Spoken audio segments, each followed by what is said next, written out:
This video sponsored by BuyMode e-shopping app. BuyMode e-shopping application is one of the online shopping app now available on Play Store and App Stores. Hello friends, நம்ம வீட்டுக்கு தேவையான காய்கறிகள் மற்றும் மளிகை பொருட்கள் போன்றவற்றை நம்ம பைமோட் ஆப்பில் ஷாப்பிங் பண்ணுறது மூலமாக விலை குறைவாகவும் தரமானதாகவும் உங்களுக்கு கிடைக்கிறதுக்கு வாய்ப்பு இருக்குது. இதை நீங்கள் பயன்படுத்துறது மட்டும் இல்லாமல் உங்களோட நண்பர்களுக்கும் உறவுகளுக்கும் சொல்லுங்கள். பைமோட்டோட லிங்க் வந்து நான் என்னோடய டிஸ்கிரிப்ஷனில் கொடுக்குறேன். நீங்கள் தேவைப்பட்டால் டவுன்லோட் பண்ணி ஷாப்பிங் பண்ணிக்கலாம். நன்றி. வணக்கம் உறவுகளே, ஒரு புதிய காணொலியோடு உங்களோடு இணைவதில் எனக்கு பெருமகிழ்ச்சி. நம்ம சிக்கன் சாப்பிட்டா உடம்பு சூடாகும் அப்படின்னு சொல்லி மற்றவங்க சொல்கிறத கேள்விப்பட்டிருப்போம். நம்மளும் அந்த மாதிரி பேசியிருக்கிறோம் இல்லைங்களா?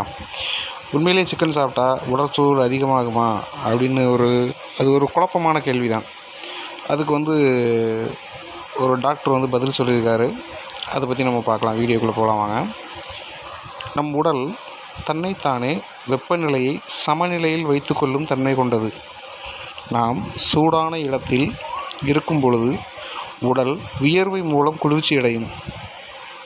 குளிர்ச்சியான சூழலில் இருக்கும் பொழுது நம் உடல் நடுங்கி வெப்பத்தை உற்பத்தி செய்யும்.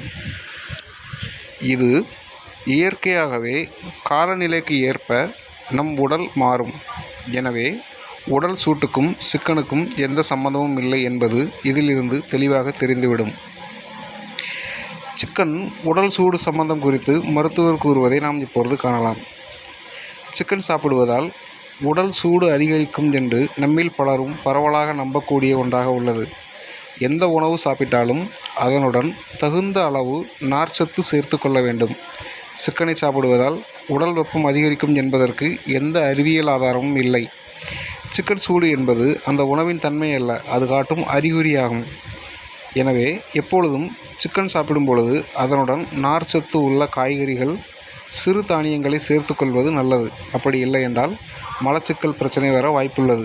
எனவே சிக்கன் சாப்பிடுவதால் மட்டுமே உடல் சூடு அதிகரிக்கும் என்று சொல்ல முடியாது. உடல் வெப்பம் அதிகரிப்பதற்கு பல காரணங்கள் இருக்கலாம். புரத தேவையை பூர்த்தி செய்ய சிக்கனை உணவில் தாராளமாக சேர்க்கலாம். இருப்பினும் மருத்துவர்கள் கூறுவது போல சிக்கன் சாப்பிடும் பொழுது செரிமானத்திற்கு உதவும் நார்ச்சத்து மிக்க உணவுகளை எடுத்துக்கொள்வது சிறந்தது. நன்றி உறவுகளே, இந்த காணொளி உங்களுக்கு மிகவும் பயனுள்ளதாக இருந்திருக்கும் என்று நம்புகிறேன். மீண்டும் ஒரு புதிய காணொளியோடு உங்களோடு விரைவில் இணைகிறேன். இதுவரைக்கும் நம்ம சேனலை சப்ஸ்கிரைப் பண்ணாதவங்க சப்ஸ்கிரைப் பண்ணுங்கள். நன்றி.